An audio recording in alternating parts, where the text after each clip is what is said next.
Bonjour à tous, bienvenue dans l'interview. Bonjour Olivier Deleuze. Bonjour. Donc co-président d'Écolo et bourgmestre de Watermal-Boisfort. Pourquoi est-ce que les écologistes étaient dans les gares ce matin?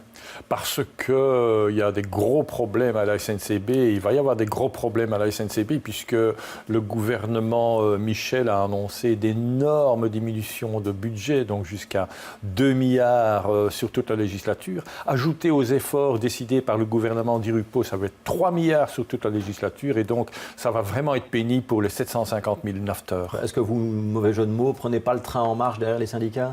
Vous savez, Écolo depuis toujours est un ardent défenseur des transports en commun parce que pour des raisons de facilité, pour des raisons de pollution, mais aussi parce que comme ça permet d'économiser, on n'est pas obligé de prendre sa voiture. Et puis les patrons bruxellois ont dit que les embouteillages à Bruxelles, ça coûte 511 millions d'euros par an aux entreprises. Donc voilà, c'est pas le problème essentiellement des Wallons et des Flamands et ça concerne pas réellement les Bruxellois, ce qui se passe à la SNCB. Ah ben oui, ça concerne les Bruxellois. Ça concerne les Bruxellois parce que quand les gens arrivent en retard à leur travail et qu'ils travaillent à Bruxelles, ça diminue. Voilà, l'activité économique à Bruxelles. Et puis c'est toute cette pollution. Et puis c'est aussi pour les résidents. Regardez, dans ma commune, à Watermal-Boisfort, on a reçu une lettre de la SNCB. Maintenant, les panneaux acoustiques au bord des gares RER ne seront installés qu'en 2017. Et donc, en attendant, voilà le bruit qui est là. Donc, on reporte sans arrêt les investissements. C'est un très mauvais calcul, je crois. Charles Michel a choisi de massacrer la SNCB. C'est une déclaration d'Émilie Hoyos, donc coprésidente avec vous du parti, dans le journal L'Avenir ce matin. C'est pas un peu fort comme terme, massacrer la SNCB? Alors, le terme est fort, mais ça correspond à cette diminution des moyens qui sont octroyés à la SNCB. Vous savez, quand les écolos étaient au pouvoir au niveau fédéral, on a augmenté les dotations de la SNCB pour un total de 260 millions d'euros. Maintenant, on va les diminuer. Les gens qui sont pressés comme des sardines dans les trains, les gens qui prennent le train et le train arrive en retard, vous croyez qu'ils seront contents? Ça va faire de plus en plus d'embouteillages autour de Bruxelles et dans Bruxelles. Émilie Hoyos dit que on ne pourra pas faire ces économies sans toucher à la sécurité. C'est pas agiter un peu le chiffon rouge? Je crois qu'avec des économies pareilles, le service public va diminuer en qualité. Je suis malheureusement convaincu que le service public va diminuer en qualité et je le regrette vraiment. Ouais. Les cheminots ont raison de cesser le travail comme ils l'ont fait cette semaine avec des grèves surprises, tournantes, qui ont paralysé le rail. Alors je ne pense pas que les grèves sauvages dans les transports en commun, je ne pense pas du tout que ce soit une bonne idée. Pourquoi? Parce que les voyageurs et les travailleurs de la SNCB sont alliés, évidemment. Ils sont alliés. Or, quand on fait une grève sauvage, on se met les voyageurs à dos. Donc, je ne pense pas que ce soit une bonne idée. Bon, malgré tout, quand même, Olivier Deleuze, la SNCB et Infrabel, parce que c'est un groupe divisé en 3 entités, ils ont un lourd endettement. Est-ce qu'il n'est pas le temps de faire quelque chose?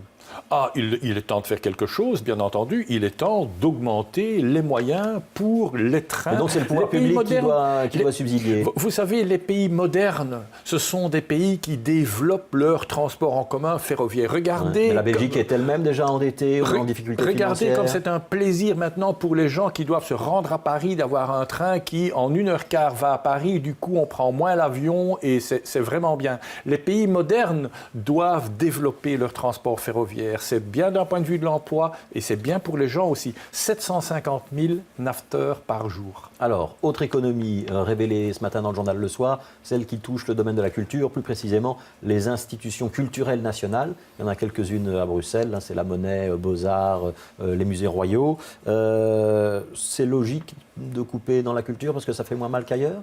Pour la NVA, c'est logique. Pourquoi? Parce qu'à la fois, ces musées, ces belles institutions, c'est le symbole de la Belgique, c'est le rayonnement de la Belgique. Et la NVA n'aime pas la Belgique. La deuxième raison, c'est que c'est Bruxelles, c'est le rayonnement de Bruxelles. Bruxelles, ville internationale. Bruxelles qui est connue dans le monde entier, je dirais, plus que la Belgique. Et la NVA n'aime pas Bruxelles. Et puis que des obscurs nationalistes n'aiment pas la culture, je le comprends, je le vois aussi. Et donc, c'est une triple attaque. Je trouve ça lamentable. Ouais. Est-ce que c'est quand même pas logique quand on doit faire des économies, qu'on a décidé de serrer un peu la ceinture, de commencer là où ça fait moins mal, c'est peut-être moins mal sur la culture, que diminuer des allocations sociales, par exemple? Je ne pense pas que ça fasse moins mal. Je pense que c'est un symbole de plus, que ça a été une erreur de mettre la NVA dans le gouvernement fédéral. La NVA a dit on ne va pas faire de réforme institutionnelle, mais en mettant à mal les choses qui lient les Belges entre eux, que ce soit les trains, physiquement, ou bien que ce soit la culture fédérale, la culture belge, les grandes institutions belges de culture, la NVA fait du séparatisme en dehors de réformes institutionnelles. Ouais. Quelle est la réponse possible pour les francophones ou pour les Bruxellois? La réponse possible, c'est que dans notre pays, depuis beaucoup d'années, les revenus du travail diminuent par rapport aux revenus du capital. Et donc, il y a toujours une imposition qui est plus favorable à ceux qui vivent des revenus de leur grand capital qu'à ceux qui vivent du travail. Et comme on ne veut pas toucher au monde de la finance, qu'est-ce qu'on fait? On diminue les dépenses partout, y compris les dépenses qui sont en faveur du monde du travail, parce que qui prend les trains... Vous êtes en train de me dire que la bonne réponse aurait été d'imposer davantage le capital ou les revenus financiers? Bien entendu, parce que qui prend les trains le matin? Ce sont les gens qui vont travailler qui prennent les trains ce matin. Alors comment voulez-vous... Écolo n'est pas au fédéral, comment on fait alors? Comment voulez-vous, Écolo est dans l'opposition partout, sauf dans un grand nombre de communes, comment voulez-vous à la fois dire qu'il faut relancer l'activité économique, qu'on va défendre le travail, les gens qui travaillent, et à la fois rendre plus difficile aux gens qui travaillent d'accéder à leur emploi? Il y a deux blocs, on voit bien ces derniers jours. D'un côté, le bloc avec l'EMR et l'ensemble des partis flamands, donc la coalition autour du gouvernement de Charles Michel. Puis de l'autre côté, le PS et CDH qui sont au pouvoir, région wallonne, région bruxelloise, avec le soutien du FDF à Bruxelles. Écolo est où? Écolo est pour discuter le fond. D'abord, Écolo, comme vous savez, est dans l'opposition aussi bien au fédéral qu'au niveau régional. Et donc, Écolo... Mais dans ce grand débat où on voit des gens qui chahutent, qui s'invectivent, vous êtes où? Je pense que l'insulte n'est pas un argument. Je pense que l'insulte n'est pas un argument. C'est-à-dire que... parfois, ça travestit le fait qu'on n'a pas d'argument. C'est-à-dire que collabo dans la bouche de Benoît Ludgen, ou ce matin, Denis Ducarme qui rétorque en disant que ce sont des méthodes d'extrême droite que le PS emploie. Alors, vous savez, il y a un piège là. Il y a un piège tendu par la NVA. Et le piège, c'est quoi? C'est qu'il y ait du chaos. Je dis aux gens qui risquent de provoquer le chaos, y compris au niveau fédéral, attention, parce que la NVA n'attend qu'une seule chose, c'est le chaos. Ça s'adresse au PS, ce message. Et donc, ça s'adresse à ceux qui prennent le risque du chaos au niveau fédéral. Mais donc, y compris à des partis politiques francophones. Bien entendu. Ouais. Et donc, faisons attention à discuter du fond, à discuter des chiffres, à discuter des projets. Soyons évidemment sans concession sur les propos nauséabonds de Franken et d'autres personnages comme ça. Mais discutons du fond, parce que bloquer les institutions ou donner cette image de chaos fédéral, ça nourrit les séparatistes. Ouais, ça veut dire qu'il y a eu des consignes de retenue qui ont été données aux parlementaires d'écolo? Aux parlementaires d'écolo, on leur dit parlez du fond, parlez des projets, mais ne criez pas des noms d'oiseaux dans l'hémicycle, ça n'apporte rien. Ouais, alors je repose quand même ma question sur la bipolarisation, avec ces deux gros blocs dont on voit bien qu'ils s'installent. Est-ce qu'il y a une place pour le message écologiste ou est-ce que vous allez disparaître dans le chaos médiatique, pour reprendre votre expression? Vous imaginez que je ne vais pas vous répondre qu'on va disparaître. Vous savez, depuis 30 ans, on nous dit à Écolo, tiens, dans cette bipolarisation, vous n'allez pas pouvoir exister. Vous allez être où dans la bipolarisation? Nous, on n'est pas manichéens. Genre, la bipolarisation, tout est bon, c'est noir ou c'est blanc et il n'y a rien d'autre. C'est à gauche ou à droite. Donc observons que le secteur de la construction en Wallonie a dit aujourd'hui qu'avec la suppression des aides à la rénovation, ils allaient perdre 2000 emplois en Wallonie dans le secteur de la construction. Donc attention, les choses ne sont pas aussi simples que ça. Alors, je vous ramène en 2003. Quand on prolonge les centrales nucléaires, c'est l'héritage personnel d'Olivier Deleuze qu'on détricote? Oh, je n'en fais pas une affaire personnelle. Ouais. Vous êtes un peu le père de la sortie du nucléaire. C'est exact. Vous étiez secrétaire d'État à l'époque. Oui, mais ce n'est pas un projet, c'est pas de mon ego dont il s'agit. Vous savez, aujourd'hui, on prolonge les centrales nucléaires, il y en a surtout deux.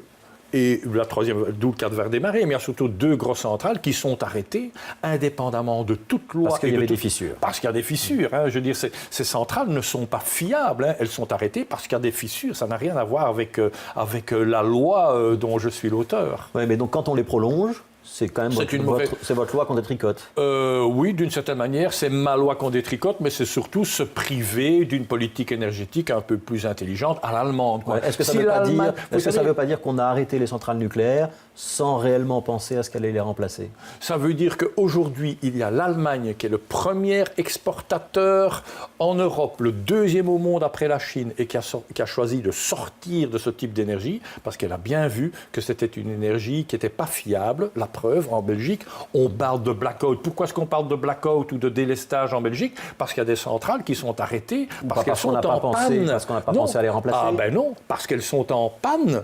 Elles sont en panne. La loi, que prévoyait-elle la loi? Que la première petite centrale, d'ailleurs, Doel 1, serait fermée au 15 février 2015. Aujourd'hui, alors que je vous parle, il y a 3 grosses centrales qui sont fermées parce qu'elles sont en panne.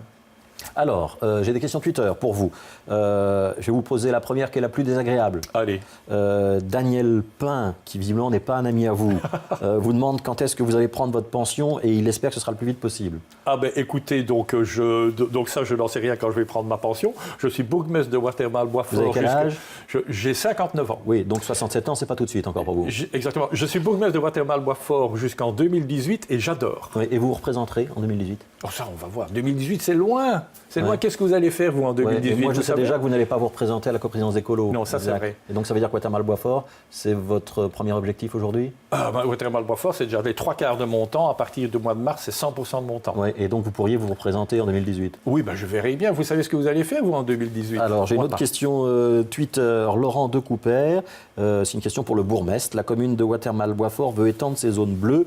Est-ce que vous avez d'autres raisons que celle d'une taxe déguisée? Non, ce n'est pas une taxe déguisée, parce que zone bleue, vous ne payez rien, puisque vous mettez votre disque et vous ne payez rien. La raison, c'est les commerces. À savoir, les commerces sont en grande difficulté, les petits commerces à Watermal-Boisfort. Pourquoi? Parce qu'il y a des voitures ventouses qui restent toute la journée, et donc les clients ne peuvent plus aller faire leurs achats dans ces petits commerces. Ça, c'est la raison principale. Donc c'est pour favoriser le turnover des voitures et donc l'accessibilité des commerces. Exactement. Ouais.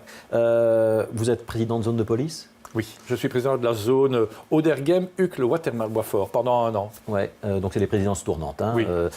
Vous comprenez que les policiers débrayent, comme c'est le cas aujourd'hui, en tout cas qu'ils s'inquiètent de leurs conditions de départ à la retraite, à la pension? Je respecte tout à fait les personnes qui s'inquiètent de leurs conditions de départ à la pension. Je respecte ça tout à fait.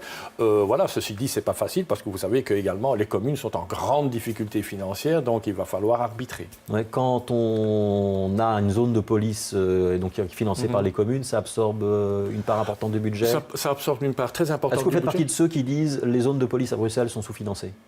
Alors oui, je vais vous donner un exemple. La dotation à la zone de police dont je suis président pendant 1 an, elle va augmenter de 3% en 2015, ce qui est gigantesque, et 2,6% c'est à cause des pensions d'une certaine manière. Donc presque toute l'augmentation est absorbée. Oui, donc c'est très la situation des communes est vraiment pénible. Hein. C'est vraiment pénible, quoi. Ouais, et ça vous amuse d'être le chef des policiers? Je trouve que la sécurité est un droit démocratique et je trouve ça bien de s'occuper de la sécurité des habitants. Ouais, Olivier Deleuze, il a bien changé depuis qu'il était président de Greenpeace et qu'il se faisait arrêter par les policiers. C'est exact, mais la sécurité, ce n'est pas que les policiers, c'est aussi la prévention et c'est l'articulation entre les deux. Merci d'avoir été l'invité de l'interview. Dans un instant, ce sera la météo. On va retrouver Younes Mernissi. 18h, prochain journal en direct. Et 18h25, vous avez rendez-vous avec Jean-Christophe Pezès dans M. Il parlera du prix du pétrole. Ça va sûrement vous intéresser. Oui. Bon après-midi.